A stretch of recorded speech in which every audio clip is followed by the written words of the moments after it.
Hello everyone, my name is The Ultimate Spy, and welcome to another episode of Reviewed number 189.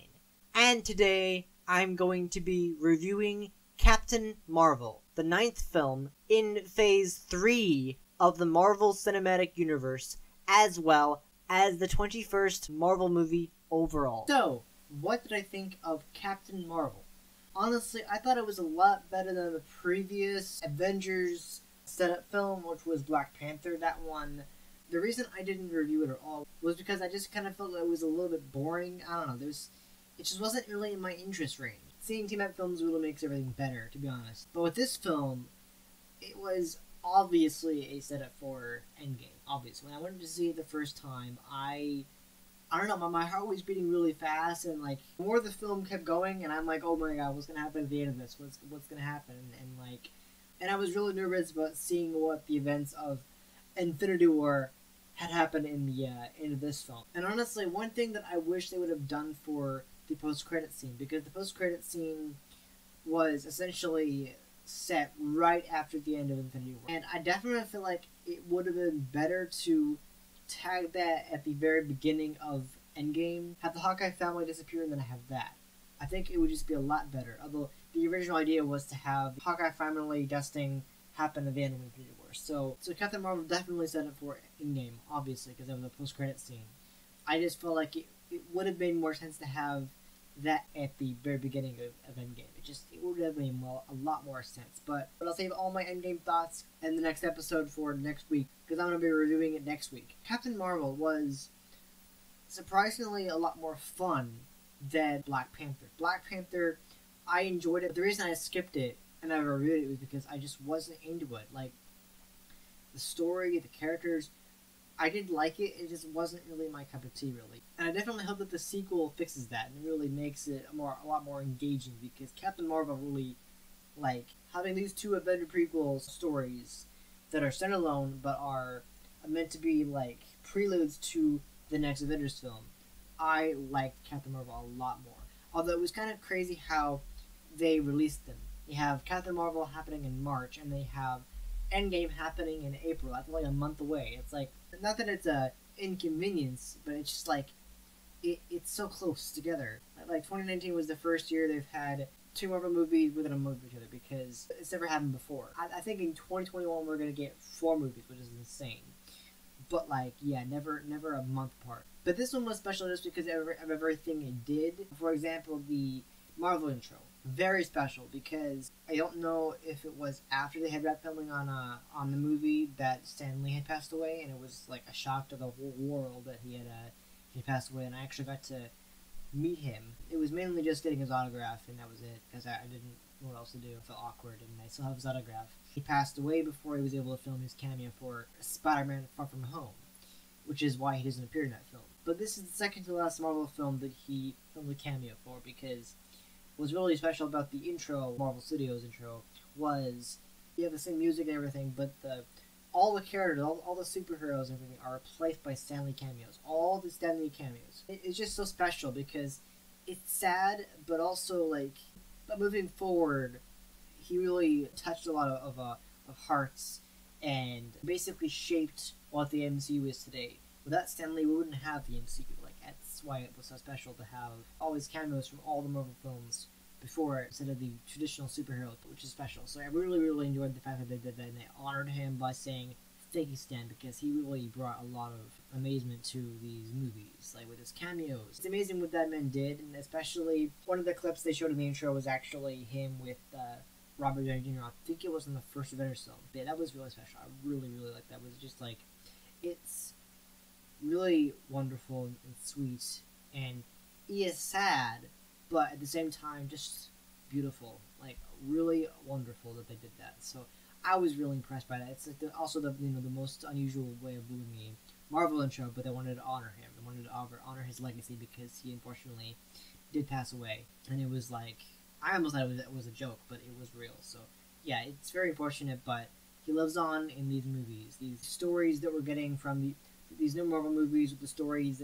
that are there, are all from him, all from the books he wrote. So He does live on in the story. That's why it's so special. And so with this story, Captain Marvel was it was a very special standalone film because unlike previous standalone films that are on new heroes introduced in the MCU set after the Avengers of the Avengers, like all the ones they've added, like Doctor Strange, Ant-Man, obviously Captain Marvel, Spider-Man, Black Panther, all those new ones. Every one that we've gotten in a standalone movie for, have all had different origin stories. Spider-Man was an exception; he didn't need one. We already knew about it that, but Captain Marvel was a special one because it was an origin story, but at the same time, it delved deeper into that. It explored her past because she has memory loss because something happened to her and she can't remember her past.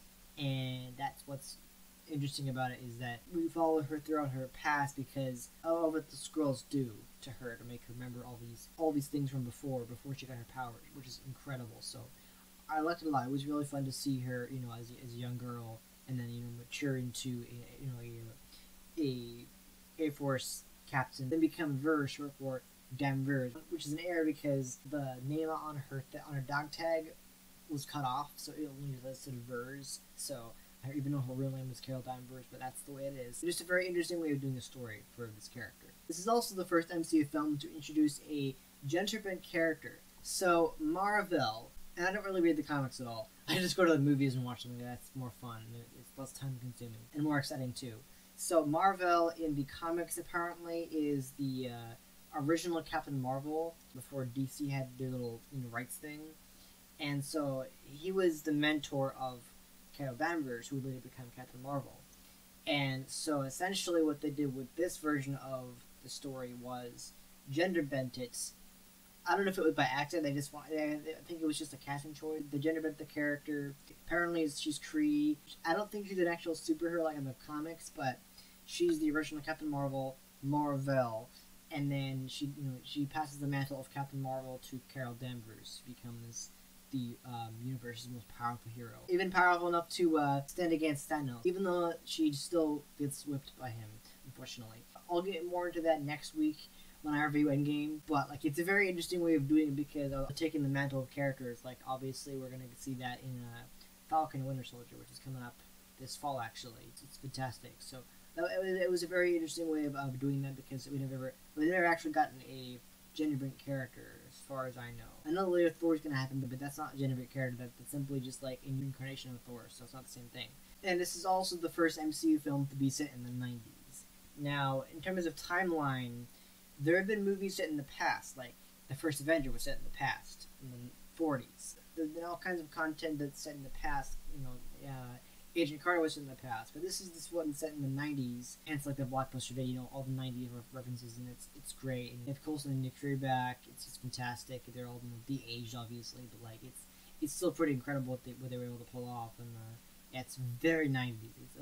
It's fantastic what they were able to do, and really make it like the 90s. All the 90s style cars, yeah, it's really fun that they did that. It was great. And in a lot of these Marvel films, the actors, sometimes they're actually British, and they just do their normal British accents. It doesn't really make sense why they did that, but that's the way it is. Happened with the Ancient One, happened with Loki, although Loki may just be like that in the comics, I don't know. But with Jude Law's character, and by the way, now that Jude Law's a character in the MCU, that makes 4 actors who've been in the Sherlock Holmes films and in TV series, which is, you have Robert Downey Jr., then Benedict Cumberbatch, and then Martin Freeman and Jude Law.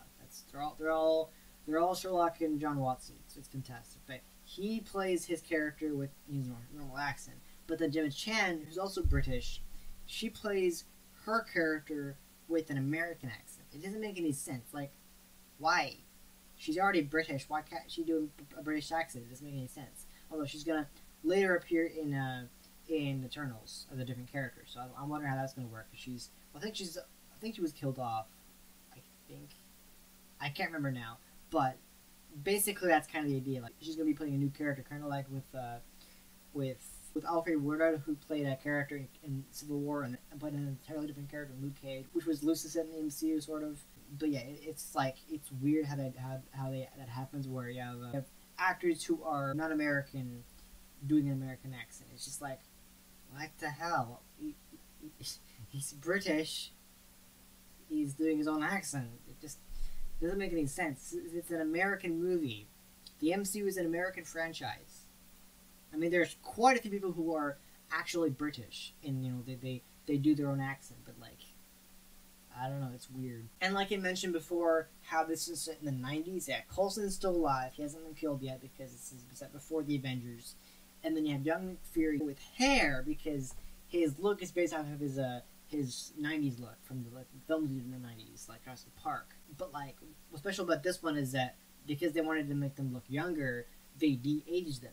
They use CGI to de-age them and make them look younger, kind of like how Coulson looks a little weird, but like that's because it's de-aging. His hair is a bit longer. But with Nick Fury, he's still an agent, so he hasn't become the director of S.H.I.E.L.D. yet. But like, it's such a cool idea that this time period we're kind of seeing the formation of S.H.I.E.L.D. let them like starting to build that agency up, which is really cool. It really has the bar for what S.H.I.E.L.D. will have been later on, with helping the Avengers and everything like that. It's just fantastic. Now, one thing that I was very confused about when I saw the movie in the theaters for the first time was, I think it might have been the trailer, though I'm pretty sure it was the just watching the movie. But like when Carol Danvers, or at this point Vers, she already knows Nick Fury's name, but that's because he held up his ID badge. It obviously has like his identification on it, so it's like it's pretty obvious that she knows who he is because she could read, so it says Nicholas J. Fury, that's his name, Nick Fury. It's so easy to understand that. So it's like, he was like, wait, she knows his name already? No, it's simply because it's written down on his badge. He wouldn't have shown his badge if he didn't want her to know his name. So it's like I was a bit confused, but I understood it later, so there you go. And the Stan Lee cameo was amazing. I really enjoyed it. And again, like I said at the beginning of this review, how the intro really honored Stan Lee, and the cameo was just perfect. Basically, how it happened was that Carol Danvers, at this time she's still known as Vers, she boards a moving train in search for the Skrull, because there's Skrulls on the planet. And the camera then pans to an old man who is obviously Stan Lee, reading a newspaper or book or whatever like that.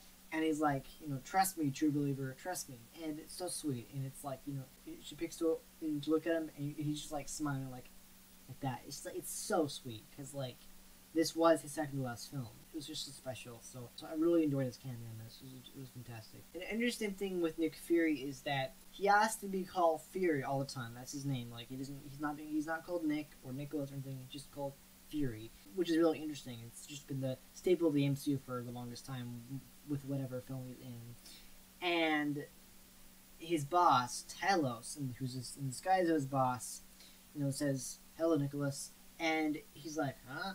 And it's because he knows that he's a Skrull. He knows that it's Talos. It's pretty obvious, like, "Oh, you're not my boss," because no one calls me Nicholas. No one calls me by my first name. That's just not the way it is. So that was really cool. It's kind of cool how he just like knows it. Like it's just like, yeah, he knows what's going on here. And because this movie is a prequel, it brings back two characters from the first Guardians of the Galaxy movie. And that is Ronan the Accuser, back when he was a lot younger and not corrupted like he is in the first Guardians film. And then Korag, I'm pretty sure his name is. The guy who says, "Who?"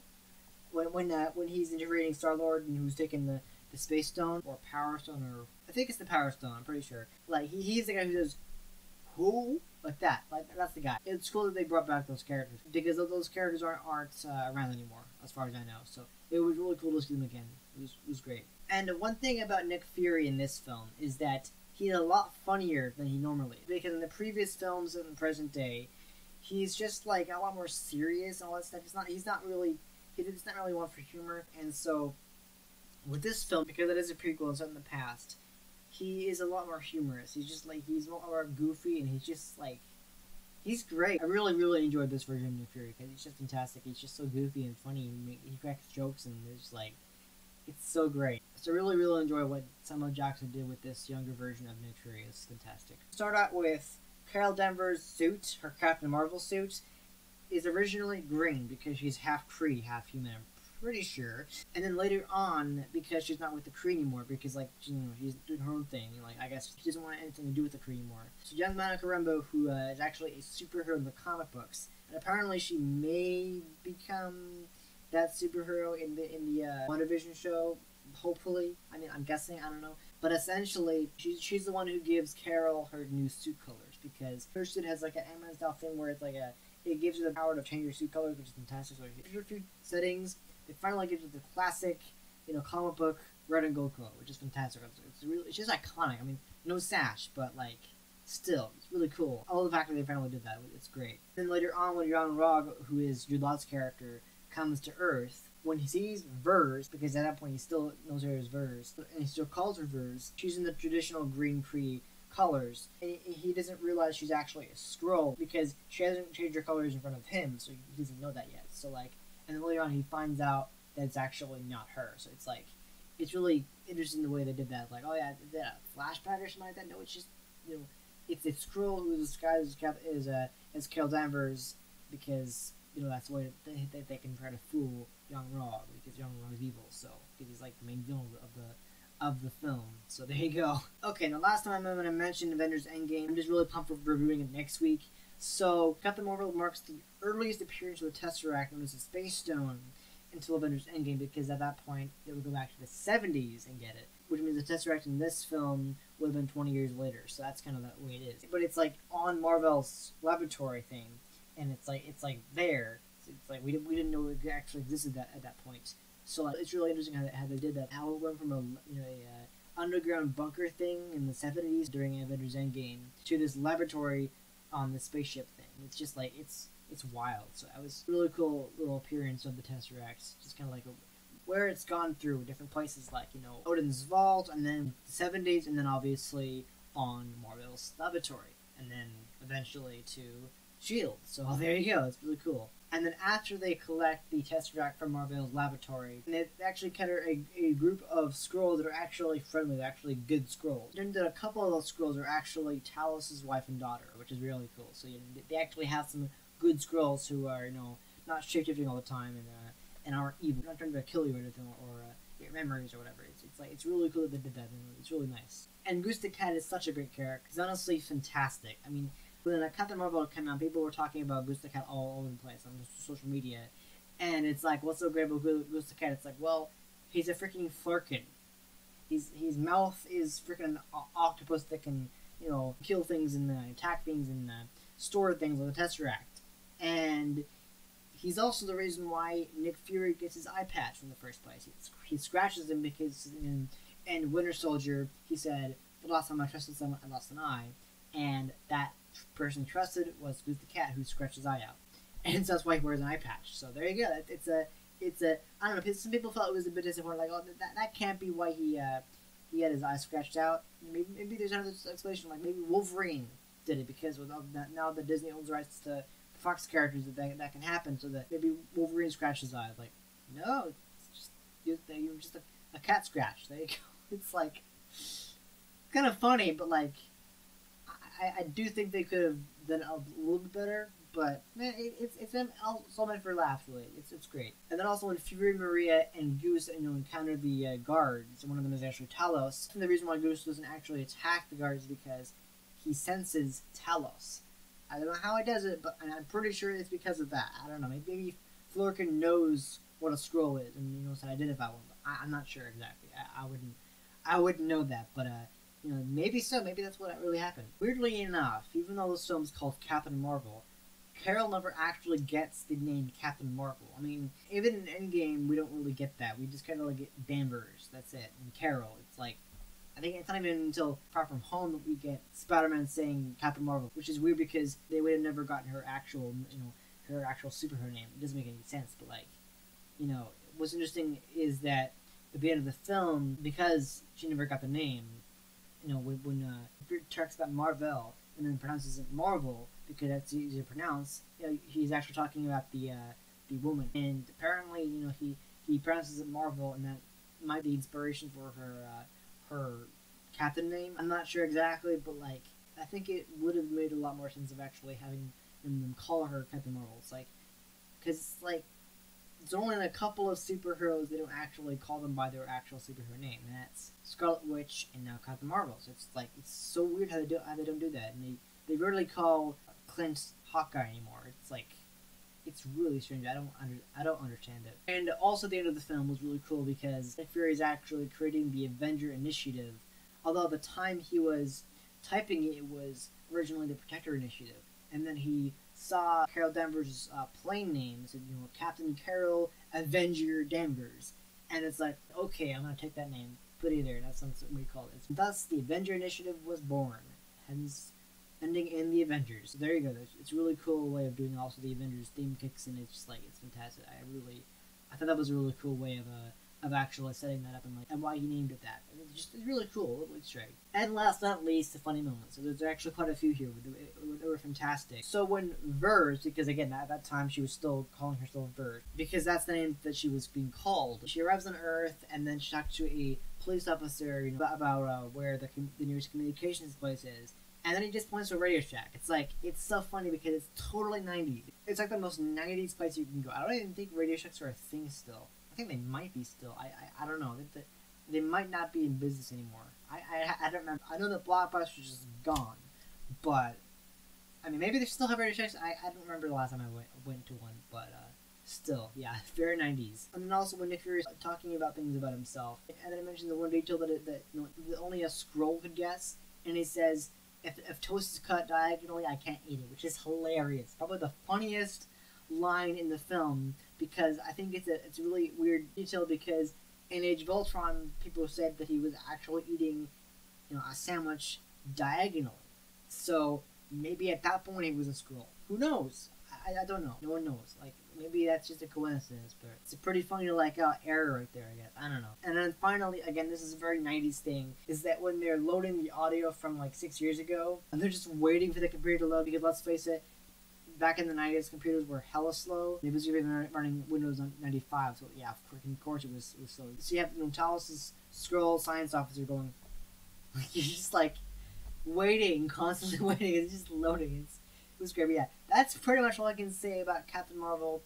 It's a great film. I really, really enjoyed it a lot more than Black Panther, which is why I didn't review Black Panther. But it does set the stage for Avengers Endgame a lot. The costumes are also different in the post-credit scene because, because she doesn't age, because she's half Kree. She doesn't age at all, so her hair does grow up a little bit, but she doesn't age at all. And then the costume is a bit altered because she filmed Endgame before she filmed Captain Marvel. So it may look like it's her second performance in Endgame, but it's actually her first, because when she filmed that. And so essentially what they did with the suit you see in Endgame is they tweaked it in editing, so it was different. That's the way it is. And then as for why her hair is longer in the post-credit scene, but not as long as it is in Endgame, it's just probably a continuity error. I don't know. It's weird. But I really enjoy what they did with the story of it, really having a unique film in the MCU that was, 90s, and having the same kind of tone as in the Guardians films, and maybe a little bit of Thor in between. I mean, it's obviously a cosmic film, and I know that the MCU is definitely going more cosmic. The Eternals want to go more cosmic, so this is a really good example of that. It's a really great film, and apparently the sequel may bridge the gap between the end of the first film and the beginning of Endgame, and then possibly a third film could take place after Endgame. I mean, it's obvious what they could do, but yeah, still. People were complaining about the casting for Captain Marvel. I don't understand it. What's wrong with Brie Larson? Nothing is wrong with her. I think people just have an opinion about different actors. For example, Johnny Depp had some problems with why some people. That's why people didn't trust him in the films he was, and they wouldn't go see them. That's why Pirates 5 suffered, because story and all that stuff and production issues, but also the actor himself just wasn't good, apparently. I mean, I don't really care, but apparently people have a good thing against Brie Larson. I don't understand it. She's great. She's perfect in the role of Captain Marvel. She's fantastic. I really have no idea why people were so upset about her as Captain Marvel. They would rather have her not play Captain Marvel with I don't know. It's just stupid. I don't understand. I'm not familiar with why people hate her so much. She's a great actress. She's gold. She's quite amazing, actually. She's fantastic. She was great in Endgame, and she's just a fantastic actress. So I really, really enjoyed in this film. It looked like a lot of fun doing this film. It looked like a lot of fun that was happening. I really liked the cast in this. It was a phenomenal cast. Just what they were able to pull off with this. The visual effects were good. The score was fantastic. Everything about it was great. It was a really fun entry in the franchise. And I'm really excited to see what they're going to do more with the character, especially after what we've seen in Endgame. And I'll get more into that in next week's episode, which is going to be freaking great, because that's going to be a very in-depth review of Endgame, because that's going to be a massive movie to review. It's going to take forever to really process that movie. But Captain Marvel is a phenomenal film. They could have called her Captain Marvel, but they didn't do that. But like, it's the same type. It was a wonderful film. It's good to see young Nick Fury, young Coulson, all those characters come back, and it really explored a lot into territory we never actually explored before. We're gonna get a lot more of that in the Eternals, which is fantastic. But yeah. Anyway, I'm gonna leave Captain Marvel with a. I really had no problems with it. Really, I did not. No, there's nothing I can say that was wrong with it. I mean, I would have said there was something wrong with it by now, but I really didn't have any problems with it. I will say this: I definitely enjoyed it a lot more the more times I watched it, because I mean, I'm still gonna give it a perfect score, but at the same time, what didn't I like about it? I was more interested in kind of filling the setup for Endgame, kind of like getting me excited about Endgame, and not much about being engrossed in the story that much. I didn't really think of there's anything else I can say about it that I didn't like. Not really. I definitely feel like the post-credit scene, the continuity of that could have been better, but like, there's not really anything else. I will say, I definitely think that the reason why Nick Fury gets his eye scratched is not as interesting as it could have been. I feel like they could have done a little bit better with that, but that's pretty much all I can say about that. I really have no issues with it. It's not nearly as boring as Black Panther, but it's still a good movie. It's still really entertaining. I really enjoyed it, and that's why I'm gonna give it a 10 out of 10.